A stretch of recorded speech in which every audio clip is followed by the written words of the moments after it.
What's going on, guys? Welcome back to the channel. My name is Lewis, and on today's video I'm going to give you my brutally honest opinion about string pins and what I think this is going to do to bowling. But before we get into that, guys, please consider hitting that like button, subscribe. We got to our 40,000 subscriber mark, so thank you to each and every one of you guys who has subscribed to the channel. The next big milestone is 50,000 subscribers, which we still got a long way to go, but we are officially on the road to 50,000.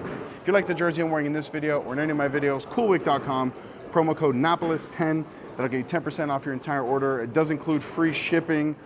And then down below in the description, there's gonna be a link where you can order anything bowling related or those ball spinners by DH Lab. Link down below in the description. There's this pretty viral video going around, which I will leave right here, of Ryan Schaefer shooting over a messenger, and it looks like the rope kind of yanks it back or whatever. And so here's my thinking behind the string pins. I would rather have centers have string pin setters than close, because they can't make any money. And I think that this is going to be mostly a money-driven situation. Having a good mechanic is very expensive. Running the machinery of free-falling pin setters is very, very expensive. And the reality is that bowling is not making enough money. And I see comments and posts on Facebook all the time about that Bolero is ruining bowling, that they're buying up all the bowling centers and this, that, or the other. Again, the reality is that if these bowling centers were making enough money, they wouldn't sell to Bolero. It's been proven. Luke Rosedal, shout out to him, good buddy of mine. He posted on Facebook about simple math. And the math here, and again, we're gonna get back to the string pins. I just wanna get into this money factor really fast. He talks about just basic math. If a lot of people say that, oh, leagues is the way to make money because you're guaranteed 35 weeks by X amount of teams, this, that, or the other. And then the reality is that if that was true, if leagues and bowling for sport is enough revenue for the bowling centers, then they wouldn't be trying to drive them away by bringing in open play. You got to understand that by bringing in the open play and bringing in the cosmic bowling and selling to Bolero is a way to keep these bowling centers open. So I would rather them have I'd rather them have charged me $5, $6 a game or $7 a game than close.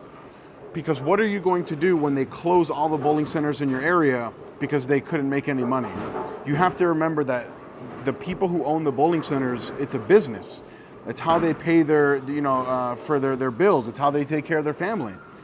And if sport bowling and leagues isn't going to make the money, then they have to go the way of open play, and they have to go the way of cosmic bowling and the parties, because that's proven to generate money. Bolero just doesn't automatically hate league bowlers, doesn't automatically just hate the sport of bowling.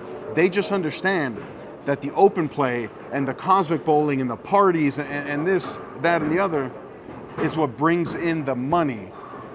So if you all of a sudden now do string pins and that keeps your business, your livelihood intact, then I'm all for it. And yeah, sure, the pins do fall a little bit funny with the string pins, but how many times have you left the 1, 3, 6, and then the 6 falls into the 3, falls into the 1? Like, it happens. It is a part of bowling. And now with this, it's just like anything, like change. We used to throw only rubber bowling balls, then plastic, then urethane, then now reactive. It's just a part of bowling. And like I keep saying, and like I'm going to tell anyone who asks me, I would rather bowl on string pins than not bowl at all. So my question to you guys is, what is your opinion on string pins? And you can't just say, I don't like them. Well, why? Because in truth, I don't like the way that they fall. Look, I've never bowled on string pins, but aesthetically, I don't like the way that they fall either, okay?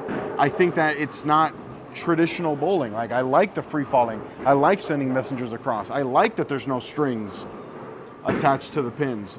But, like I say, and I will keep saying, I would rather bowl on string pins, cosmic bowling, next to a giant party of kids, than not bowl at all. You know what I mean?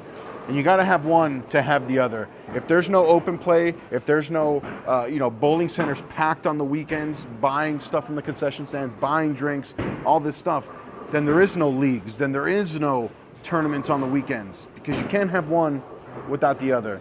And that's just where I stand on the string pins. And guys, let me know. What do you guys think? Let's have a conversation. This is a video that is just me sitting here talking, but it's something that I'm tired of having to defend. Because would you rather bull on strings or would you rather not bull? That's simple math to me. We'll see you guys on the next one.